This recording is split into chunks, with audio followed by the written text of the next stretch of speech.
A very pleasant good evening to you as we welcome you inside the Tower Grill on the campus of Arizona Christian University for the Storm Report for season number 3. This is episode 6, ladies and gentlemen, and we are bringing you tonight's broadcast live on the second day of October. I'm your program host, Kevin Derryberry. Alongside me, my game day broadcaster, Ed Cole, and joining us in the middle, two fantastic ladies that represent the soccer program here at Arizona Christian University, and that is Tayler Uene and Tayler Wonderly. So, ladies, welcome. First and foremost, Ed Cole, we welcome you to the broadcast this evening. How are you, my friend? KD, good evening. Ladies, good evening. Thank you for joining us. Thank you. Yeah, thank you. Couple of Taylors. It doesn't get any better than that. The spellings are different. They're very unique. But the pronunciations are different. It's Tayler Uene, and we'll just for fun, you spell Uene, U-E-N-E. Mm-hmm. That's a fact. It's pronounced Uene. Tayler Wonderly also is here. Tayler is a defenseman, a defender on our soccer team, and Tayler Wonderly is also a goalie. In fact, Tayler, well, we got some exciting news. We're going to break that on the broadcast here in just a moment. But I want to start off with this whole Taylor Swift thing, ladies. So Tayler and Tayler, welcome. It's glad to have you here. Thank you for having us. How has all this new stardom with the name Tayler working for each of you? Oh, man. I mean, I guess for me, just since it's my third year being here, I guess it just draws a little bit of confusion on the field. But with 3 Tays, right? We have 3 Tays. Okay. Yeah, but I guess just using context clues on the field, you can kind of tell who's talking to who. But when we're just like on the field during practice talking to each other, it can get kind of confusing. So you'll just see both of us turn our heads. Gotcha. Everyone turns. Yeah. When we have someone yell out Tayler, we got 3 Tays that turn around. What's going on? Which way? Where are we going? Well, so actually, Miss Wonderly, if you would, you can comment on just because the idea was as the Taylor Swift conversation kind of taken over, superseded what we want to talk about.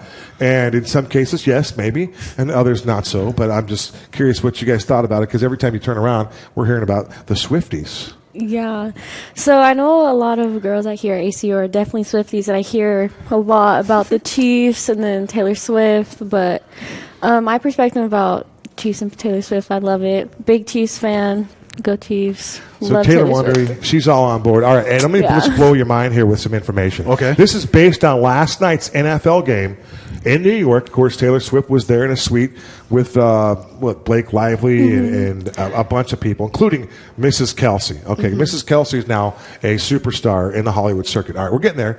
But just last night, big numbers, right? 27 million people watched last night's game. Oh, my God. 27 million people watched the game on Sunday Night Football. I don't know how many people are in the globe right now, but I know it's more than 27 million people. But that's a big number. To put this in perspective, for context purposes, the 2023 NBA Finals, they averaged 11.6 million people per game for the whole entire series, right? Oh, wow. So that'll knock your socks off. Yeah. The teen girl, how about this? The teen girl viewership for last night's Sunday Night Football game up 53%. I know. I mind tell you that. 53%. Those are staggering numbers. The most watched Sunday show since Super Bowl, 57, was last night's game between the Chiefs and the New York Jets. So I asked the Taylors again, is it a big deal or not? Because you already said as a Chiefs fan, Tayler Wonderly, that it's a big deal and you embrace it.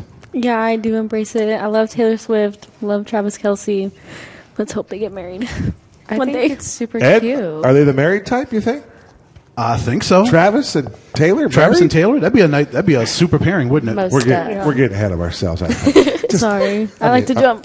A wee bit. They're just super cute. Let's take it to the pitch. First and foremost, we got to congratulate Tayler Wonderly because she's the most recent recipient of the Player of the Week in the Golden State Athletic Conference by the virtue of the Defender of the Week. In fact, it's the second time that a member of our soccer team has won that recognition. Of course, Miss Sassini did that a couple of weeks ago, so congratulations, Tayler. Both goalies have received some accolades mid-season. Congratulations on that. Thank you. Really appreciate it. You got to have some help, though. If you would, this is the time to shout out the girls in front of you that are playing a little D. Maybe Miss Uene is one of those, but Tell us about the girls that are playing in front of you that helped you receive that award. So, yeah, all the girls in front of me, love them. They're great soccer players. I love playing with them, especially for my freshman year. Love getting out there on the field, seeing my upperclassmen just ball out and be ballers. My back line, Nono, Liz, Rachel, they're all great defenders. She's great at slide tackling, Tayler over here. Let me tell you, in one of the games she slid tackle, just won the ball out, started dribbling. It was awesome. Cheered her on. But, yeah, all my defenders and offensive, too. Love them. Tayler, tell us the art about slide tackling. What's that all about? I feel like you just can't think about it. You just have to just throw your body at it and just go for it. Because if you overthink it, you're just going to end up, like, not going for it because then you're not going to time it. So I always just think, like, it's okay, just, like, let loose, breathe, and, yeah, like, let God just tell me what to do. And when I do that, I usually win it. But when I overthink it, I always miss. So, yeah. I think you said a couple things that were interesting there, but one of them was breathe. Just breathe, right? Mm-hmm. How critical is that in all this chaos you're playing, you're running up and down, and people and young student athletes, they tend to forget the one thing that will help them stay calm, and that's breathe. Very good point there, Miss Uene. Thank you. So when you look at this young lady and what she did against Menlo the other day, and she got the award. Just how impressed are you by your sister and what she does back there in goal? That's a very tough job. You all have tough jobs, tough positions, but her being the goalkeeper, it's like, oh my gosh. No, like, big props to Tay and Brenna for being goalies, because I honestly feel like that's one of the hardest positions, even though it's so overlooked. But just imagine just, like, super fast balls flying at your face. Like, that's super scary. But I think Tayler definitely earned this week's GSAC Defender of the Week because, I mean, she helped us. She saved our butts several times this versus Menlo, and Menlo was a very winnable game for us, and it was a very determining game for our standings, especially this week coming up with Ottawa. So, yes, Tayler definitely earned her GSAC spot this week. I'll ask this question to both of you. The start, I think at one point, the first 5 wins were equal to the best start in program history. Now it's 7-2-1. It seems like you're still on that trajectory. What do you credit the success to the 7 wins early on? I think the success, especially this year, is our team chemistry. Just because I feel like when we can cooperate better off the field, it translates so much better on the field. And I feel like that's, like, one of the major differences that we've had. We have a sisterhood this year, and, like, we're really unified as one. So I feel like that translates tenfold on the field.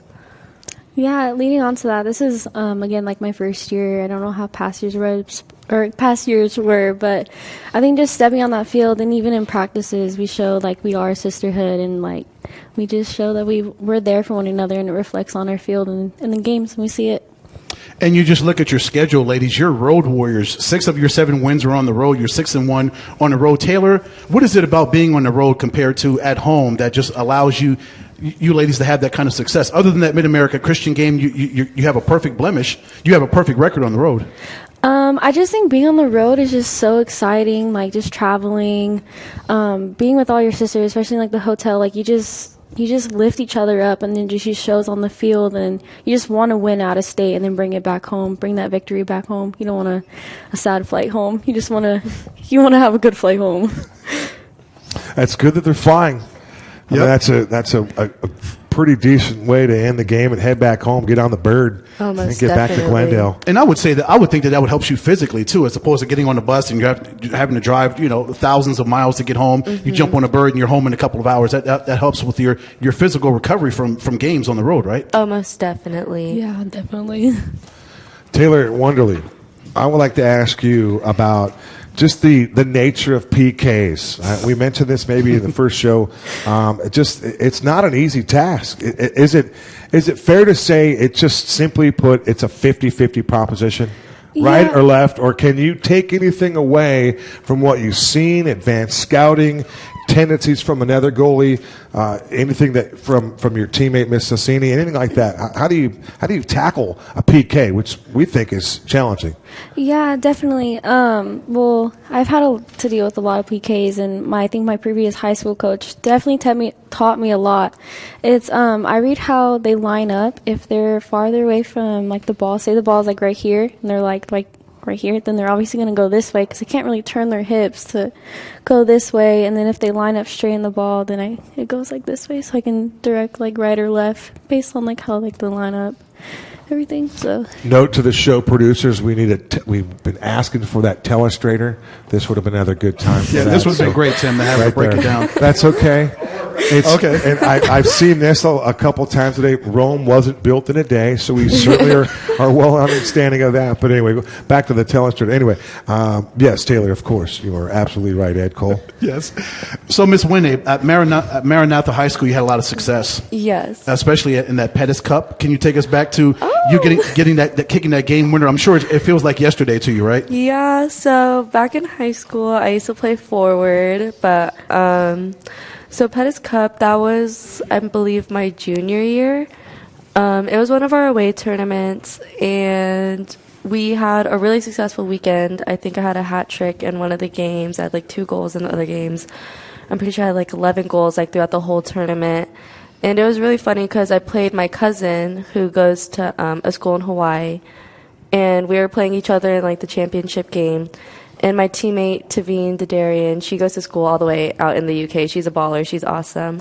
I remember she sent me a through ball, and I was able to, like, barely pass it or, like, tap it past the keeper in, like, the last 2 minutes of the game. And that was the game-winning goal, and we ended up winning the tournament. That is cool. Yeah. So were your eyes like big as saucers when you're in that moment? Oh, most and definitely. you realize you're about to kick this game winner, and you actually do kick the winner. Mm-hmm. I was honestly really surprised it went in because just the way the ball was played, the keeper was like coming out and I was like heading straight on towards the ball. So it was like a perfect little like touch past. So yeah, it was awesome.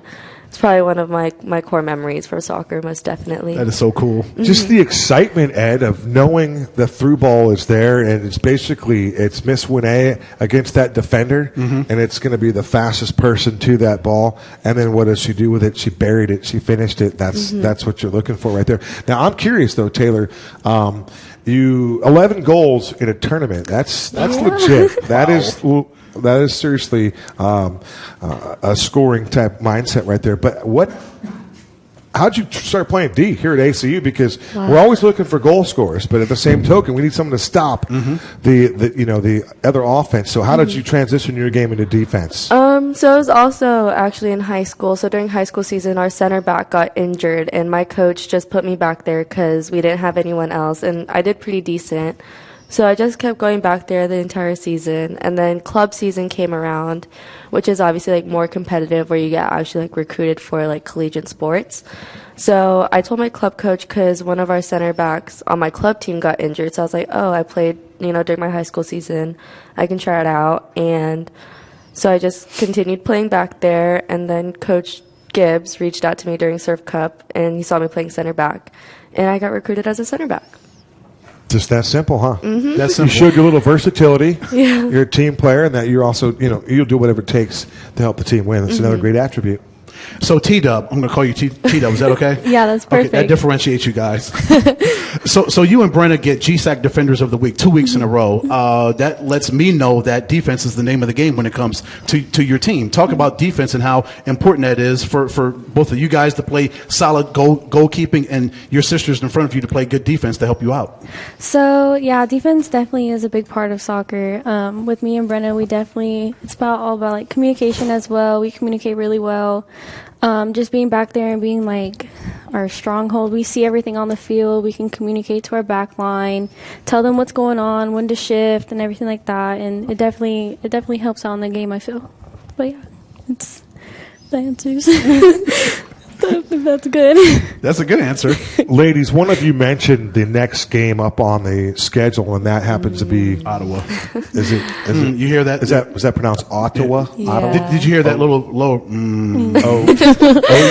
OUAZ. The Spirit. Is that what they call them? Okay. Yeah. Okay. we get the idea that game has a little something to it. What is it? What is it about this rivalry for you, Miss Uene, that brings the best out of you? At least in the preparation, that mindset. We got this one circled.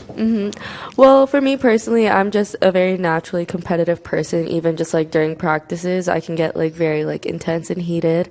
But especially during games, I always want to be the biggest cheerleader on the side or even on the field.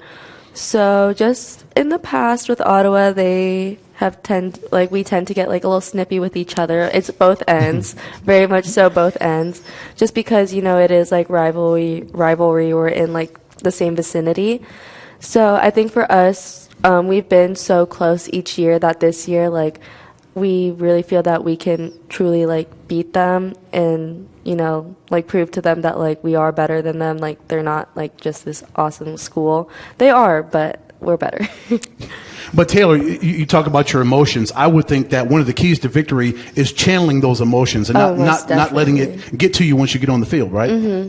And yeah, that is something that is hard to do. But honestly, I think channeling it into like motivation, into drive, like working on the field, working for your sisters, like trying to win your 1v1s, all your headers. I think that's where my motivation stems from, just like working hard for my sisters and like wanting to win for them and for God, not just for myself. That bio that I read somewhere that had you getting a game-winning header, that was, I mean, we're going to speak that into existence or something. Yeah, no, maybe. most definitely. I mean, it still has a possibility. That. It could still happen, right? Oh, yeah, no, I want that. I want that. If you would, describe your demeanor again. I love the fact that there's feistiness out there and there's chippiness, and I won't even say nasty, but it's good to want to beat the other guy, right? Oh, yeah. Or in this case, the other ladies. And most, well, I would assume that we're all, anyway. I would just ask this question. You talked about your teammate, Tayler, next to you talked about a slide tackle and then the ownership of the ball. So you went in there, you made the play, and then you come out, she's laying on the turf, and you're ready to go make a play. Is that kind of how that went? It was a clean tackle, so she didn't fall. Like, Okay. I kind of just slid and I scooped it from her. But sometimes if they do fall and they are hurt, I try to get up because I'm the one that slid, so I feel like I can't look weak, I guess. I don't know how that sounds. But obviously if a girl's hurt, I'm gonna check on her, because that's just the cordial thing to do. But being aggressive, it is part of soccer. It is the nature of the game. That isn't something that you can just avoid. You are gonna get banged up and bruised. So at the end of the day, it's just part of the game. But yeah, there are cliches like last man standing, king of the mountain, all those things. So yeah. if you go in there and you knock someone down and you come away with the ball, I think you probably did your job. I know, I wouldn't look over your shoulder any longer. Yeah, From no, this point I'm never forward, intentionally trying to hurt another player. So course I know not. what I'm doing is I just want to win the ball back. So it's never intentional to hurt anyone ever. But yeah, no, most definitely.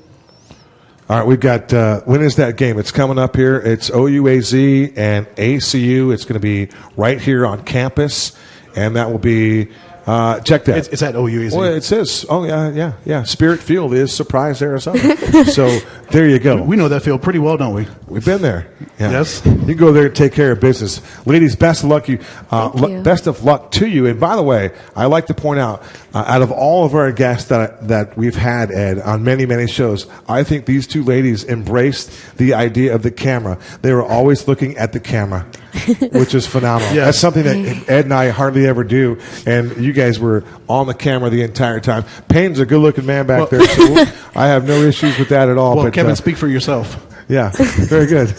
There you go. I love the camera. Ed Cole at center stage. We're going to take a break, and we're going to talk a little men's golf.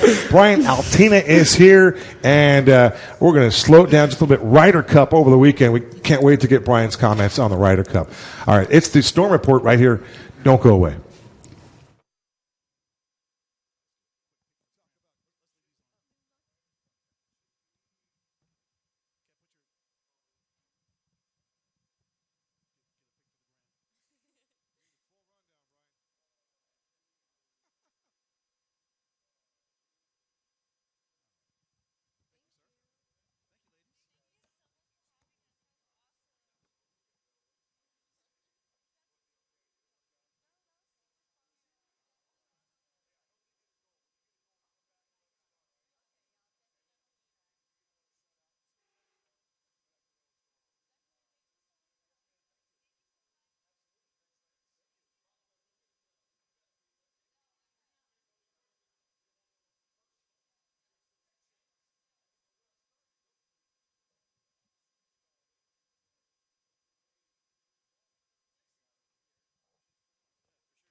We welcome you back inside the Tower Grill. It's the Storm Report. I'm Kevin Derryberry alongside Ed Cole, and joining us is the head men's golf coach, Bryan Altena. Bryan, welcome back to the set. How are you, sir? Wonderful. Thanks for having me. It's certainly our pleasure. Golf just getting underway here, the early stages of things, just for fun. Did you happen to take a minute or two and take a peek at the Ryder Cup over the weekend? It seemed like they got a lot of coverage, and it seemed like that it was fun entertainment, if nothing else. Right. Yeah, no, I mean, the Ryder Cup is definitely like one of the more entertaining events in the golf calendar. So the fact that it's only, every other year kind of adds to the intensity of it. Sure. And obviously the U.S. versus the Europeans kind of adds to that too. But, yeah, it's always a little different when it's like an away match, in Europe. It's a little bit watching those fans. European fans are just a little bit different than U.S. fans, so it's kind of interesting to watch that back and forth. But and to be honest, like the European team, like the average golf fan probably knew half of them. You know what I mean? Because there's some John Ram, yeah, so, our guy, yeah, over there. Sun Devil thing. I was wondering about that, but I get it. He's a Spaniard, so it makes a lot of sense. Yeah, he's solid for sure. So, yeah, you just kind of assume that the U.S. guys are just going to go in there and kick butt. But it's like, yeah, these guys are all professionals for a reason, you know what I mean? So, and then when you're in the context of, you got that home crowd, anything can kind of happen. So it was interesting to see. It had that Phoenix Open kind of ambiance to it. It little was more rowdy. rowdy. It was Yeah. definitely in the rowdy category, Yeah. Ed. Coach, when you look at the professionals, are there certain things you look at and some tendencies that you see in the professionals that you can say, okay, I like to take some things that the pros do and incorporate it in some of my young men, or do you just kind of let the young men develop on their own with your assistance, of course? Right. I mean, kind of the nice thing about being in Phoenix is we have access to some tour guys. So like we've had guys like last year, for example, Kevin Streelman came and talked to the team, and it's fun to kind of pick their brain because obviously they're at the pinnacle, and we got some of the guys that are, potentially looking to play, professional golf after that. So there's a huge difference between the social golf of going out with your buddies, maybe playing a scramble, and competitive golf. And a lot of that is kind of the mental side of it. So a lot of the guys on our team and at the college level can strike the ball, hit the ball as good as a lot of tour guys. Maybe not quite as consistently, but the bigger factor is kind of that mental side of it. So a lot of the tour guys, they actually kind of game plan for their mental, like how they're going to react to certain situations. Obviously, they game plan very well on the course, which is another thing I try to incorporate, because like you watch the guys on TV, like they got meticulous notes on like the greens, and it's a different course every time. So I mean, they got books from years past and that sort of thing. So like you don't a lot of the times the young guys just kind of rely on their raw talent, and they think they're going to go out there and bash it everywhere and like birdie everything, and all of a sudden things don't go their way, and they don't necessarily know, they didn't plan for it. It's like the Mike Tyson quote, right, where everyone has a plan until they get punched in the face, and then now what? So you have to be able to kind of be resilient and adapt to like bad breaks, bad bounces, and because it's competitive golf, you get one shot at it. It's not like it's not like you're in a scramble where it's like, okay, you missed the putt, but you showed your buddy the line and you can still make the putt. Like you get one shot and that's it. So if you don't know how to handle the adversity, like that's kind of one of the main things outside of the talent gap between like a professional and like a college player. It's the competitive side of golf, kind of the mental side. We're visiting with head coach Bryan Altena, now in his 8th season at ACU. Coach, you mentioned the idea of data collection and the notes that these players have. For your team, how long does it take to acquire such data? And then is it something that you go to a course and you start – I'm assuming that you've been to most of these courses multiple times. Mm-hmm. So is it a long is it years of longevity that you collect this data? Or for a freshman that's coming in, playing a course for the first time, do you pass this data along, or do they collect their own data? Right. Well, I mean, anymore there's like tools that everyone has at every level, whether it's like technology, like a launch monitor, mm-hmm. where they know exactly like how fast their club head speed is, ball head speed, which kind of correlates into how far the ball should go. So they're dialed in on like their clubs and that sort of thing.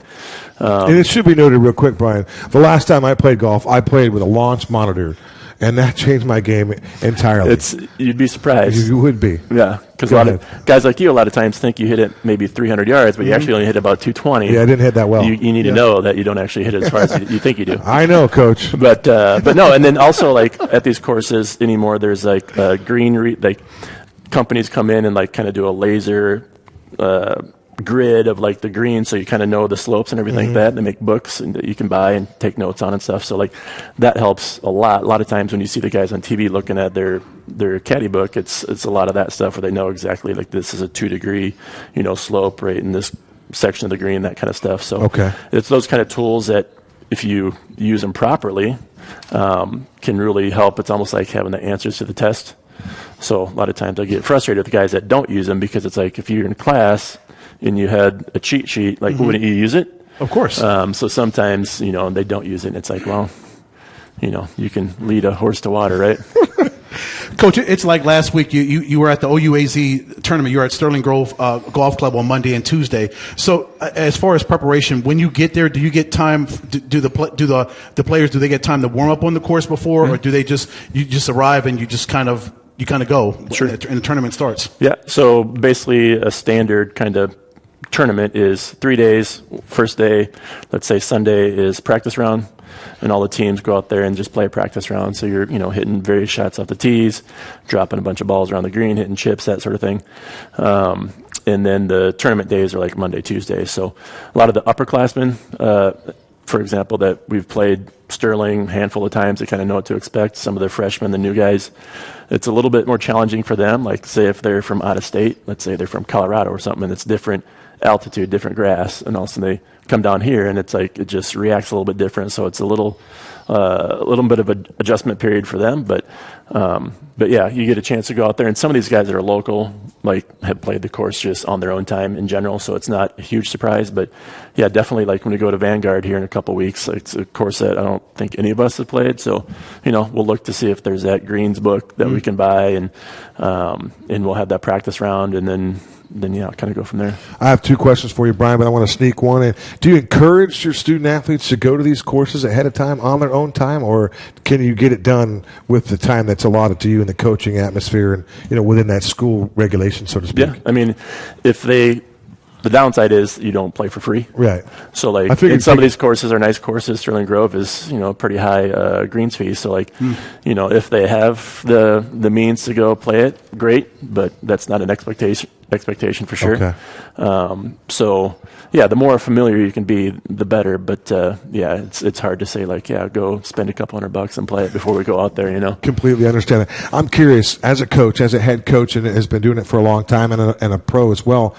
What do you see yourself coaching more, the mental aspect of it or the physical aspect of golf? Because I'm assuming that when they get to you, they know how to swing. Right. But there's things that you can do to tinker and fine-tune these golfers as well. And there's definitely a lot of the guys that come in have their own personal swing coaches already. So we're not necessarily trying to, revamp anything and step on any toes. But at the same time, if certain things start going a little sideways, we can step in and kind of help correct that or whatever. So, but it's more of playing golf as opposed to just hitting a golf ball, because kind of back to the whole conversation about competitive golf versus social golf, there's, it's not just simply hitting a driver every time. Sometimes you have to lay up to a certain yardage that you're comfortable with, and because maybe the pin is in a certain part of the green and you want a better angle or whatever it may be. So it's course management. Like I said before, it's the mental. A lot of guys don't necessarily plan for how they're going to react mentally, and they really should, because when you're trying to shoot the lowest score possible, if you can turn a 76 into a 74, I mean, that goes a long ways, because you're trying to win a tournament, and after 800 and some strokes, if you lose by a couple shots, it's like that, that mental strength can kind of go from the, like I said, 76 to 74, whatever it may be. And if you were getting paid to play golf, that'd be the difference of hundreds of thousands of dollars to those couple strokes. So. Yeah, all of a sudden you start giving more attention when there's millions of dollars on the line. Absolutely. So, Coach, tell us about your team. Of course, we talked about you were at Sterling Grove last week. As a team, you had 13 birdies, an eagle. What do you like about your team so far, even though you've only done one tournament and you've got another one coming up in Prescott pretty soon? Right. I mean, if I'm being honest, that tournament wasn't a great scoring tournament for us. I definitely think we're better than what we showed, but it happens, first tournament of the year. We're actually this year a lot deeper than in years past. Like last year, we were pretty top heavy. You know, you had Leon. He was number 1 rated player, and it's easy to kind of lean on him. But like this year, we have a bit bigger roster and a few more. So like in the past, if we were 6 players deep, now we're probably 11, 12 players deep, I would say, that are all kind of competing for the top 5. So which pushes everybody to, like, you can't really slack. It's not like we don't have any players that are just assuming they're going to be on the top 5 because of there's no one else to compete with. Like, we do a lot of qualifying, and it could be a different starting 5, you know, each tournament. So, and they know that, and it kind of pushes them. And your players have to play their best golf if they want to be in the tournament. Yeah, I mean, we have some of the best competition on our team, like without even playing other teams. So, you know, we played initially 90 holes of qualifying, and the difference between the 5 and 6 guy was 3 shots. You know what I mean? So, and that comes back to the resiliency thing, because like you can have a bad 9 here, a bad hole there, but like if you don't come back from it, like, you know, last couple of years we missed out on nationals by like 3 shots and 1 shot, and like that starts to sting after a while. So like having a deeper team, like we're pretty excited this year, because I think we get the horses to comfortably get to that, you know, next level. So, Coach, of the 12 players, how do you determine who plays in each tournament? Obviously, play would have something to do with the best players will play in that tournament, but how do you determine your roster for each one of these tournaments? Yeah, I mean, it's the nice part about golf is it's kind of strictly based on score. It's not me like evaluating how someone's playing out there and selecting them. It's like we put the parameters of our qualifying, so maybe it's 36 holes, 72, whatever it may be, and then they go out and play, and however it comes out at the end, like the top 5 or the top 5 for that event. So we definitely will have guys that maybe start out a little slower and maybe don't qualify for a couple events, but like have every expectation that they'll be there in the spring. They could have a good spring. And guys that maybe start out hot in the fall, you know, it's hopefully not, but it's possible that they maybe don't play so well, have a stretch, and then they won't qualify for the top 5. So there's no guarantees in golf. So I mean, but yeah, it's strictly qualifying holes. The only guarantee is lowest score is going to win. That's about it. I mean, right? that's the beauty about golf. Like, you can't hide. Like, your scores are your scores. You maybe played lights out one day, and the next day you're not breaking 80. You know what I mean? It's once that ball's in the air, it doesn't owe you anything. That's why they say it's a humbling type game, right? Yep. Coach, you mentioned Leon Asikalin. I'm curious who on your team this year has that type of game, or a similar type player, or some fellows that might be leading the way for us this year? I mean, Leon's a special player, like number 1 rated player in the country, like currently trying to take his game to that next level, playing professional golf. And he was a kind of talent where like he could go really deep, meaning like 5-6 under consistently. We got guys that can do that, but now I have more guys that can do like the 2 and 3 under consistently. Okay. So while we may not have the guy that is going to be, 6-7 under all the time, which is rare, we have a lot of guys that can be at par below, which is nice for a coach, because to have that deep team and not only have to rely on like 1 or 2 guys, like a top heavy team, because if there's an injury or something, then you're kind of you're in a rough spot. Whereas now a guy can get injured. Not that we want that by any means, but like, for example, the last event. We have more depth. Yeah. Right. Mm-hmm. One of our guys, Max, who was our number 2 guy, like last year, he hurt his wrist and dislocated his wrist. So like, while it stinks that he's sidelined, like we got guys that can easily kind of get in his spot and like contribute to the team. So. As Katie mentioned, this is your 8th season, Coach. How has your recruiting efforts grown over 8 years? Have you seen much more interest from year 1 to year 8 as you're continuing to grow this golf program? Yeah, I mean, I'm not going to lie. Being in Phoenix is probably the best as far as golf is concerned. One of the best recruiting tools. Yeah, I don't have to say much. I can just like text the recruit like, "Hey, it's December over there in Wyoming, but it's even though it's 40 below there, we're at 65 here." You know what I mean? Like, give me a call back. I'm going to go play around. Yeah, clubs are in the closet. When you shovel that snow out. Yeah, I post the pictures on Instagram when they're like shoveling snow, and we're out there just playing golf. So that's the main attraction outside of obviously the wonderful school. And as you get better and you get ranked higher, like, yeah, I go and look for players, but there's also players doing their own homework. So they look for this type of a school. They see that, we're competitive. We're kind of top 25 consistently. They look at individual scores and they kind of see, like, again, we're not just messing around. Like, we're here to compete and win tournaments and that sort of thing. So that helps too. And you got players that they got buddies from their same hometown and they love the experience here, and it's word of mouth, and we give them a call, and that's kind of one of the best recruiting tools too, because they already know somebody here, so it's kind of easier for them to. Referrals have always been king. Yeah. Yep. I would imagine that's really cool, Coach. As you mentioned, technology has grown from year 1 to year 8 for you, and again, that word of mouth really helps you with your efforts. Yep, definitely. And because you kind of trust, you can look at some recruiting site and you kind of don't know who this kid is. Whereas if you have someone on your team and you know who they are and they trust their buddy, like, it kind of gives that extra credibility right away. Mm-hmm. Coach, I'm sure you're quite aware that we have a vast global audience that watches the Storm Report. Yep. And for just somebody that might have stumbled across our broadcast tonight, which again would be quite rare, the idea of somebody that would like to play golf and they're not quite sure what to do about playing golf and what's the best way to get into golf.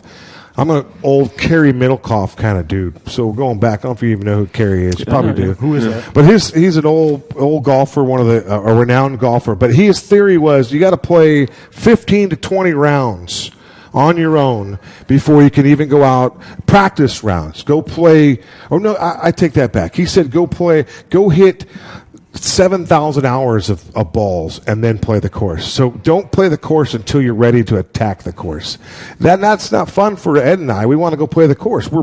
We attack the pins, Coach. We're going after it. We're aggressive. Yeah. But for the ordinary individual, how would you suggest they get in the game?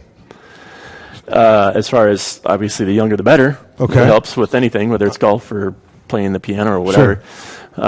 If you have access to a course, it's not necessarily a cheap sport. Right. So that helps. But yeah, repetition, like me personally, like my mom would drop me and my buddies off of the course, it was 3rd, 4th grade. And, to get us, basically the golf course was her babysitter.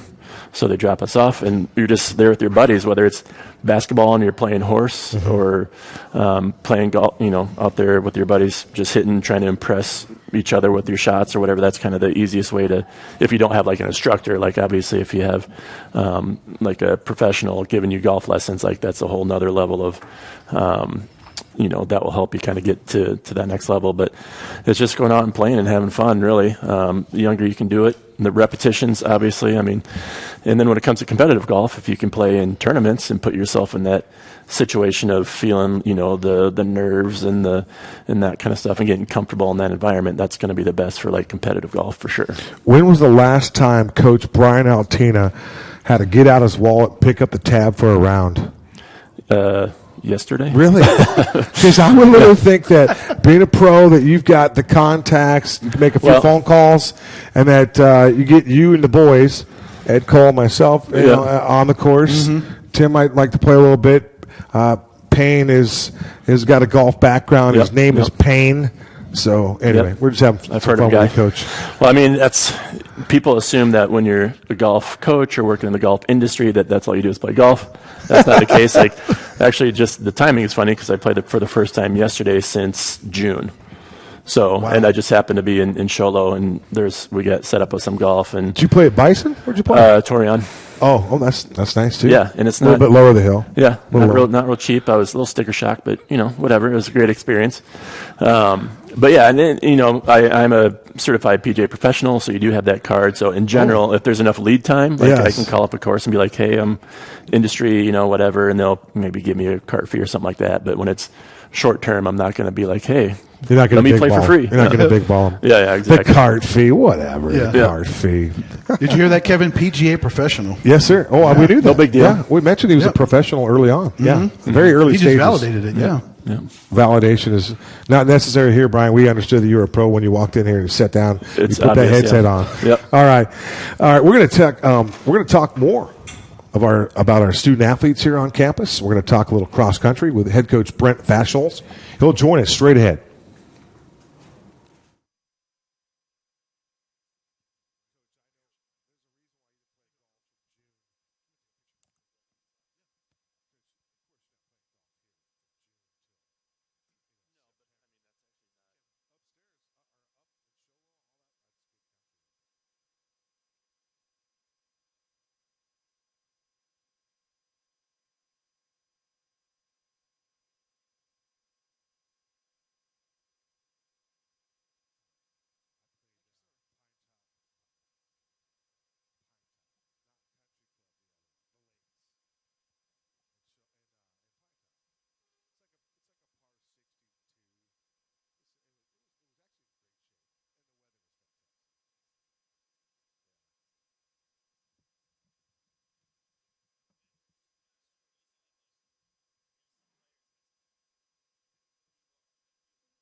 We welcome you back to the Storm Report. We are inside the Tower Grill on the campus of Arizona Christian University. I'm Kevin Derryberry alongside Ed Cole. And the man in the middle is our cross-country coach, Brent Fahsholz, now in year number 6.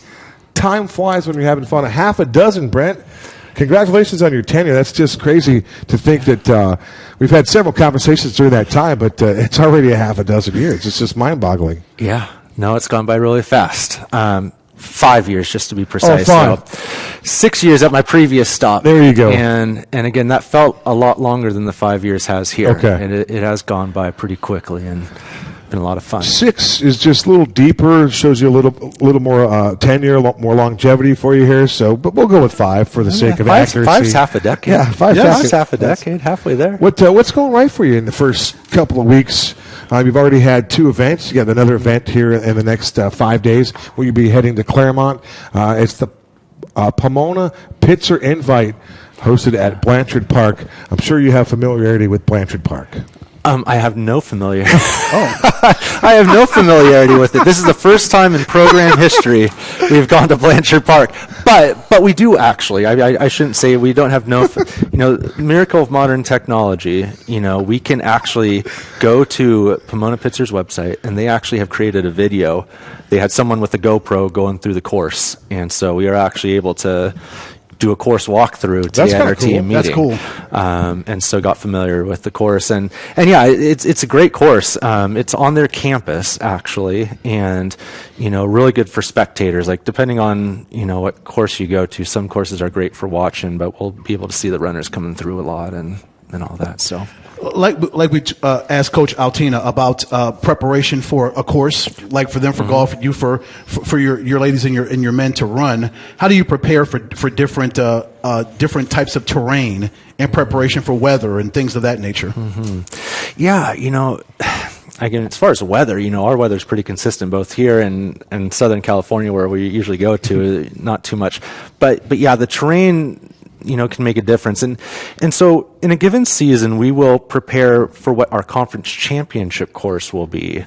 we don't necessarily prepare, terrain-wise for every single meet that we go to, because again, they can vary. And, in cross country, it's a lot more about competition.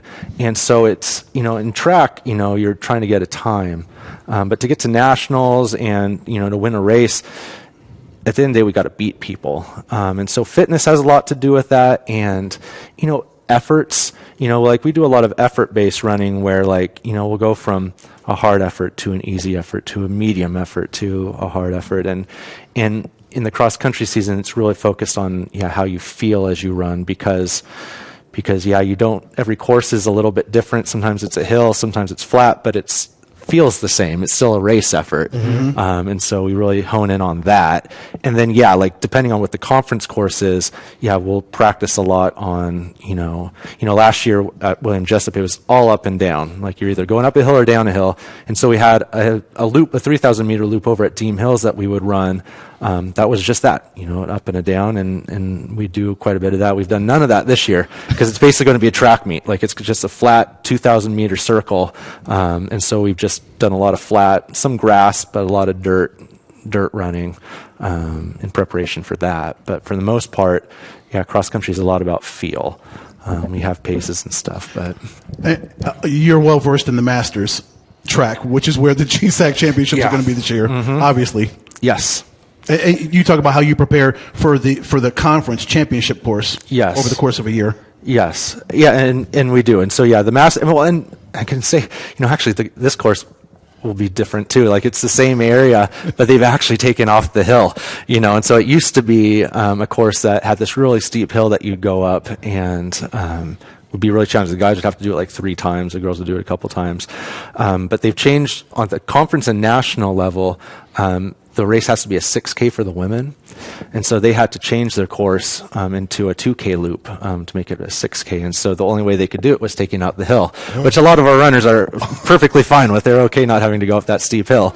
But it does change the course. And so, we'll figure that out. But Masters will be very good. Their men's and women's teams have been in recent years, the top of the pile. And so, in cross country, what's great about the sport is there's a lot of ways of winning. We were talking about this as a team. Masters, we may not be able to beat their team, but we can compete with them and we can use that competition with them to get where we want to, which is ultimately the national meet. We don't need to beat the Masters to get to the national meet and to run our best team times and stuff. And so that's what we've talked about as a team. We are visiting with the men's and women's cross-country track coach. That's Brent Fahsholz. Now in year number 5, I got ahead of myself there when we brought Brent on, but time flies when you're having fun, and I'm having a good time. I just want you both to know that. Yes, but sir. Coach, I'm curious, because it seems like a lot of the student athletes and coaches that we talk to, they got into their sport, they found their sport in a unique fashion. For you, how did you fall into being a cross-country athlete growing up, and then how did you ultimately become a head coach? Yeah, I'm going to make a connection with our basketball coach, Jeff Rudder, here on this. So I was a high school basketball player, and I wanted to go to college to play basketball, actually, and so I went to this big public high school because I thought it'd give me a better chance. What high school is that? Canby High School in the Portland area, in Portland, Oregon. And so for my junior year, I was convinced to go out to cross country just to get in shape for the basketball season. And I found something glorious about the sport, which was that everyone could be in there at the same time. I didn't have to fight with 12 other guys, for playing time on the basketball court. Okay. And in fact, the worse runner I was, the more playing time I got in my sport. This sport was all about trying to get less and less playing time. And so it was, the team community was unique and different. There was just we were all in it together. There wasn't anybody being left out of it, from the slowest to the fastest. We were all connected and affecting each other's success. And so that's what really kind of changed my mind about it. I started moving towards distance running at that point, and just had an unbelievable experience. Canby High School is one of the more storied programs in the Portland area. The coach was a legend when I was there, and 20 years later, he's still there. A guy named Tom Millbrook. He's still the hoops coach. No, still the basketball coach. Yeah, no. Or sorry, the cross-country coach. Okay, cross-country track and field. And so I left. So I'm sorry, I haven't forgotten about Jeff Rudder. I'm going to connect this back to him. But, Tom Milbrick is the cross-country and track coach at Canby, and he had been there forever before I got there, and he's still there now. And when I got my USATF coaching certificate, he was actually one of the guys who taught the class and, taught me how to be a coach. And so, amazing. And so the connection, I say with Jeff Rudder, you got to know, he was actually a really, really good high school cross-country runner. I don't know Jeff Rudder was. Okay, did not know that. And our top runner, Brandon Erickson, his dad ran with him at Whittier Christian High School, and that's the reason Brandon Erickson ultimately signed with us. And so Coach Rudder, distance running was his first thing, and then he went to basketball from distance running. I started with basketball, and then I went to distance running, and so that's our connection. That's what I call a good broadcasting nugget for later on down the road. Yeah, right there. Yes. Well, I remember it. And a very well tied in story there, Brent. Coach, reflect on your time at Corbin. Of course, you coached at your alma mater. You ran at your alma mater, had a lot of success there. Was on the varsity team for 4 years, and had a lot of great numbers and honorable mentions and all these different achievements. Reflect on that time, and was it tough running for your alma mater and then eventually coming back to coach for it? Yeah, no, it was. So I had an amazing experience at both Canby and Corbin, but they were polar opposites. At Canby, I entered into a tradition. It had been there well before I got there, and it's still going. Corbin literally had zero tradition. They'd never had a program before I arrived. I was the second recruit, and second to the coach's son, who recruited over. So let's there. give people some perspective on time. This is this is 2007, 2008, somewhere. Okay. Yep, 2007. And so, but I mean, an amazing experience. One, building. And then that's where I kind of get my passion as a coach. I love to build, build all the little building blocks go into it. I think a lot of people take for granted. Like, the master coach, Zach Schroeder, will tell you, they're a great team to look at now. But man, he's been there for 20 plus years. Russell Smelly at Westmont was there for 40 years. You don't become, a legendary program overnight. And so that was the thing I learned from Corbin, from Norm Burney, the coach I worked with there, just the joy of building, and also the work, how to build. The nuts and bolts of how you go about that business is hard work. But man, but you learn the joy of it. And so that's that energy I've tried to bring here to this program. We had been around a little bit, but not too long when I arrived. I mean, we started, I think, in 2011, and so we're just past a decade. And again, a lot of room to grow, but I think we got some really good blocks in place at this point. So I'm going to piggyback on the question as it related to Corbin. This is kind of a bizarre setup, but probably sometime in the early 90s, I've never tried to get a broadcasting job ever in my career. And there was a buddy of mine that says, hey, just check with this guy. And this guy happened to be, his name was Visser. His wife's name is Leslie Visser, who's a big-time broadcaster for CBS and other sports. Mr. Visser was running a station called KGME, whatever it was at that time. Anyway, so I go in for a quick interview, and the guy asked me before we really got into it, it's like, why would I hire you when I have a box full of cassette tapes from 65 magna cum laudes? And I was like, well, that's impressive right there. Syracuse University, all magnas, cum laude. So you were a cum laude graduate as well. That's not easy. And so you come with it with some strong academic background, Coach. So that's impressive, Coach. I just didn't want to overlook that. But when you see that, it immediately brings what we call clout. And you have that, Coach. Well, I got to say, it did come very easy, though. There wasn't very much hard work in it at all. Just joking, no. I don't know if anybody should be impressed by that or not. I was impressed. If it's one person, that's all that matters, right? Well, all you need is one person, right? Well, you got two, Coach. I was impressed when I read your bio. Cum laude, wow. Yeah, well, I'll say this. I don't consider myself smart, but I do enjoy learning. I've had both my parents were teachers growing up. My grandpa, who's kind of a coaching hero of mine. He was a high school basketball and football coach, but also taught history. I was a high school history teacher and stuff. And so they have instilled in me a lifelong love of learning, which is great because I'm a really slow learner. And so I need to stick with it. And I come back around and come back around again.